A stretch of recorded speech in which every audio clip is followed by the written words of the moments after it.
সম্মানিত অভিভাবক যারা রয়েছেন তাদের প্রতি একটা আকুল আহ্বান যে আপনারা আপনাদের সন্তানদেরকে বিদ্যালয়ে ভর্তি করার পূর্বে সাধারণত 3+ হলেই আপনারা আপনাদের সন্তানদেরকে বাংলা, ইংরেজি, গণিত বিষয়ে কিছু মৌলিক শিক্ষা দেওয়ার চেষ্টা করবেন।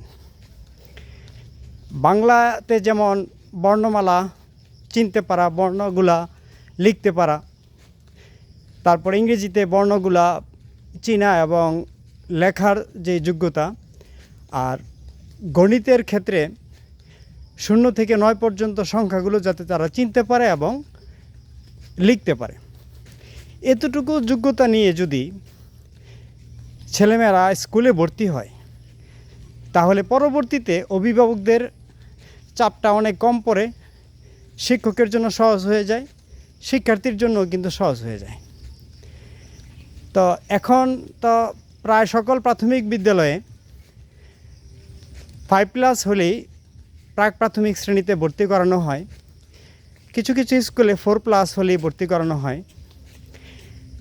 আর সাধারণত আপনারা যে কাজটা করবেন, বাচ্চার বয়স যদি 3+ হয়ে যায় তখনই এই যে 1 বছর সময় পাবেন, সেই সময়টাতে এই বাংলা, ইংরেজি, গণিতের এই যে বেসিক বিষয়গুলা, এই বিষয়গুলা যাতে আপনাদের ছেলেমেয়েরা অর্জন করতে পারে।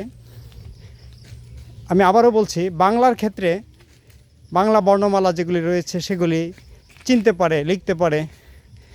তারপরে ইংরেজির ক্ষেত্রে বর্ণমালাগুলো চিনতে পারে, লিখতে পারে। গণিতের ক্ষেত্রে সংখ্যা 0 থেকে 9 পর্যন্ত চিনতে পারে, লিখতে পারে। এটুকু হলে কিন্তু তাদের কাজটা অনেক সহজ হয়ে যায়। তাদের যে শিক্ষার যে দীর্ঘ জার্নি, এটা কিন্তু সহজ হয়ে যায়।